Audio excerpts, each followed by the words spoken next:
자, 이번에는 가정법 연이어서 가정법도 조금 변형이 일어나서 어려워지는 부분이 있어요. 그 부분을 정리하겠습니다. 먼저 앞에서 배웠던 거 다시 정리해보면 가정법은 현재가 미래다. if문에서 현재는 미래. 그러니까 주절에도 미래를 나타내야 된다. 이렇게 했죠. will 그래서 썼어요. 이렇게 위에요. 현재는 미래였습니다. 자, 요번에 if문에서 과거가 나오면 if문에서 과거를 쓰면 얘는 주절에서는 뭘 써야 된다고? 조동사의 과거를 쓰면 됩니다. 그래서 would나 could나 might 같은 게 오면 되고요. 다음에 if문에서 had pp를 쓰면 if문에서 had pp 대과거, 과거 완료, 대과거를 쓰면 주절에서는 조동사의 과거는 일단 오고요. 조동사의 과거에다가 have pp를 쓴다 이거죠. 미래면 미래 써주면 되고 과거면 과거를 쓰는데 조동사의 과거를 쓰고 had pp를 쓰면 여기도 had pp를 쓰는데 조동사의 과거를 있어요. 그러니까 조동사가 다 나오네. 조동사가 주절에는 다 나오게 됐어요. if문이랑 같이 쓰면 만약 뭐뭐이면 뭐뭐일 것이다, 뭐뭐 했을 것이다, 뭐뭐 할 수 있을 것이다, 뭐 이런 식으로 조동사들이 쫙 나와야 된다 이거예요. 그 다음에 if문에서 should는 무슨 뜻이라고요? 혹시라는 뜻이라고요. 혹시는 혹시 뭐뭐이면 하고 미래 얘기하는 거네요.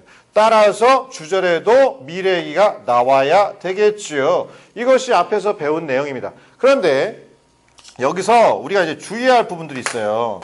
가만히 보면 여기서 보면 혹시는 혹시 뭐뭐이면이잖아요.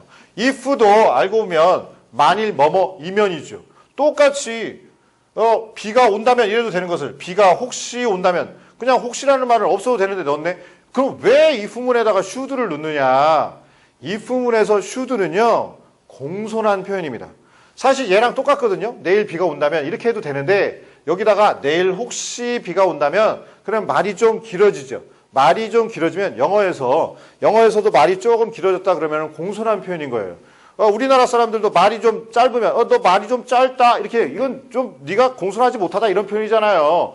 마찬가지로 영어에서도 말을 짧게 하는 것은 친한 사람들끼리 하는 거고 이렇게 should 같은 걸 넣으면요 좀 공손하게 보통은 이제 비즈니스 상에서 사업적으로 고객들한테 공손하게 얘기할 때 이런 표현 많이 쓰거든요. 그러니까 토익에서는 should 들어가면 문제가 많이 나오죠.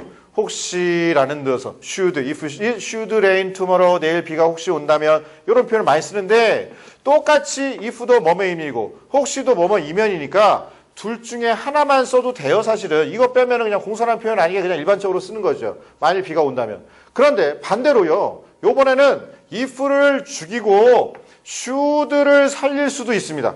should를 그러면 얘를 죽인 자리에다가 should를 갖다 놔서 if문 표시는 해줘야 그래야 should가 이게 if문에 쓴 거구나라는 걸 알 거 아니에요. 그래서 should를 앞으로 이렇게 보냅니다. 그러면 어떻게 되느냐? should가 맨 앞에 와서 바로 이런 문장이 돼요. should it rain 이렇게 된 거예요. 이 should가 바로 it 다음에서 앞으로 간 거예요. if를 죽이고. 그러니까 다음에 동사는 동사 원형 그냥 왔어요. 얘가 조동사니까. should it rain tomorrow, I will stay home. 뒤에는 똑같아요. 아시겠죠? 이제 뭐라고? if문에서 if를 죽이면서 should를 앞으로 보냈다. 그거 똑같은 거예요. 그냥 should it rain 이렇게 나가는 거예요. 이거의 영향으로 얘도 죽일 수 있어요. 여기에 있는 if를 죽입니다. 그러면 앞으로 뭔가 튀어나가야 될 거 아니에요. should가 뭐였어요? 조동사였죠. 그러니까 조동사인 이 완료형에서는 had가 조동사 역할을 하잖아요. had를 앞으로 보냅니다. 그러면 바로 이런 문장이 나와요. had it rained. 이 had가 요 뒤에서 앞으로 이렇게 튀어나간 거예요. should가 rain에서 앞으로 튀어나갔듯이 그러니까 if 대신에 had를 앞에다 쓰고 it rained 하고 과거 분사 나왔어요. had it rained 이렇게 나갔네. 이거는 뭐예요? 비가 왔었다면 이런 표현이에요. 얘랑 똑같은 거예요. if 죽이고 쓴 거예요. 여기서도 마찬가지. if를 다 죽이고요. if 죽이고 여기에 있는 동사를 이쪽으로 보내는데 조동사가 가야 돼요. 여기에 rained의 조동사 일단 월부터 보냅시다. 월의 조동사는 월은 월이니까 동사는 아니니까 일반 동사 아니니까 월을 앞으로 보내서 what are a bird 해가지고 이 I 다음에 있었던 월이 앞으로 나갔습니다. 똑같이 여기 있는 rained를 앞으로 보내는데 rained 일반 동사가 가는 게 아니라요. 조동사가 가야 돼요. 조동사가. 일반 동사의 조동사는 뭐냐? do예요. 과거형이니까 뭐겠어요? did겠죠. 그래서 did가 앞으로 가요. did가 rain 앞에 있었던, 그러니까 did rain이 rained였는데, 그 did가 앞으로 튀어나갔어요. 자, 이렇게 if문들을 죽이고 뒤에 있던 조동사를 앞쪽으로 보내서 if문으로 표시할 수가 있습니다. if문의 변형이죠. 그러면 이제 얘는 어떻게 되느냐? 얘는 if문을 죽이잖아요. 현재에서 미래가 되는 경우에는 현재가 곧 미래가 되는 이 상황은 if를 죽이지 않습니다. 그러면 앞으로 갈 수 있는 조동사가 딱 정해져 있는 거예요. 뭐예요? did, were, had, should 딱 4개 있어요. 그래 요거만 외우면 돼. did, were, had, should 이렇게 외워. 뭐라고? did, were, had, should. did, were, had, should 뭐였다고요? did, were, had, should 얘는 뭐를 대신 쓴 거예요? if를 죽이고 앞으로 나와서 if문을 만들 수 있는 조동사들이에요. 자, 원래는 did나 were나 had, should 같은 조동사가 맨 앞에 오면 무슨 문장이 되게요? 의문문 돼요. Did you see her? Did you see them? 걔네들 봤니? Were they pretty? 걔네들 예쁘디? 하고서 물어보는 원래는 의문문이에요. 근데 이렇게 시작된 문장에서 did, were, had, should로 시작된 문장에서 만일에 뒤에 이런 의문문 표시가 없으면 의문문이 아니라 뭐다? 알고 보면 if를 죽인 가정법이다. if문이다. 이렇게 알면 되겠네요. 자, 그래서 정리하면 이렇습니다. if문을 죽이고 앞으로 보낼 수 있는 게 있어. 뭐? did, were, had, should. 그겁니다. 단순하죠? 자, 그러면 이제 문제를 한번 풀어봅시다.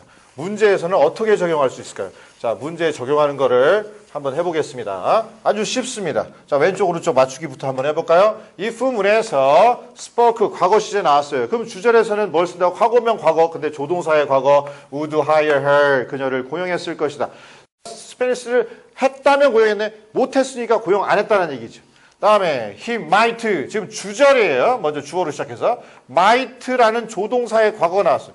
조동사의 과거가 나오면 if문에서는 그냥 과거를 쓰는데 was, were 중에서 뭐 골라야 돼요? if문에서는 was는 절대 안 쓴다. were, if were aware of the truth 그 사실을 안다면 aware of는 뭐뭐 안다, 뭐뭐에 안다 이게 know랑 똑같은 거예요. aware of가 안다, be aware, be aware 같죠. be aware가 know죠. be aware가 know, be aware가 알다 이런 뜻입니다. of 뭐뭐에 대해서 사실에 대하여. 또 봅시다. If she had already. if문에서 had pp 썼네. if문에서 had pp면은 주절에서 뭐 해야 된다고요? 일단 조동사는 나오고 조동사의 과거에다가 had pp까지 쓰면 된다. 얘가 맞는 얘기죠. 해석해보면 그녀가 5시까지 도착했었다면 나는 그녀를 만날 수 있었을 것이다. 못 만났다는 얘기네. 도착도 안 했고 도착을 안 해서 못 만났다. 그 다음에 They might have succeeded. 자, 주절이 먼저 나왔습니다. 조동사의 과거에다 have pp 썼어요. 그러면 if문에서는 뭐 쓴다고요? 조동사의 과거, if문에서는 그냥 had pp를 쓴다고. had conducted. 자, 그들이 아마 성공했었을 것입니다. 이 얘기야. 만일 그들이 실행을 했다면, survey를, 조사를, 여론조사를 수행했었다면, 여론조사 수행하지 않았고, 그래서 성공도 못했구나. 이런 말이 되겠죠? 다음에 was냐 were냐 이렇게 비동사가 앞에 나오면 뒤에 퀘스천 마크로 끝나야 됩니다. 근데 퀘스천 마크가 안 나왔네요. 그러면 이거 무슨 문이라는 얘기예요? if문이죠. if문에서 앞에 갈 수 있는 것은 did, were, had, should 그러니까 were이에요. were he an executive? 그가 임원이었었다면 임원이 아니라는 얘기네요. I could count on이라는 것은 신뢰하다, 의지하다 이 뜻이에요. 나는 그를 신뢰할 수 있었을 것이다. 신뢰할 수 없었다라는 얘기가 되겠네. 임원이 아니어서. 다음에 if냐 should냐 먼저 if를 골라보면요 she 다음에 have가 나올 수 없습니다. 얘는 3인칭 단수잖아요. 그러면 has가 와야죠. 그런데 have가 왔다라는 얘기는 여기에 있던 조동사가 앞으로 튀어나갔다는 얘기예요. 그러니까 should죠. Should she have a complaint 불평. 그녀가 should는 혹시 불평이 있으시다면 Please let us know. 우리에게 알려주세요. 이런 말이죠. 이쪽에서 미래를 썼네요. 혹시에 대해서는 시제를 뭐 써야 된다고? 미래 쓴다고. 미래가 뭐예요? 명령문은 미래다라고 정리를 했었죠. 시제 변형에서. 다음에 had냐, were냐, were였어. 자, 이런 조동사가 앞에 오면 뒤에 퀘스천 마크 쳐야 돼요. 퀘스천 마크가 없네요. 그럼 뭐라고요? if문이라고요. 앞으로 뭔가가 튀어나갔는데 앞으로 튀어나와서 did, were, had, should. had도 되고 were도 튀어나갈 수 있는 거예요. 여기서. 그런데 가만히 봤더니 이 뒤에 봤더니 would have complained 조동사의 과거에다 have pp인데 had가 앞으로 튀어나갔겠죠. 바로 이런 식으로 앞뒤 문제를 앞뒤 상황을 봐가면서 왼쪽 오른쪽 맞추기를 하면 됩니다. 그리고 if문을 죽일 수 있는 건 뭐라고요? did, were, had, should다. 꼭 기억해 두세요.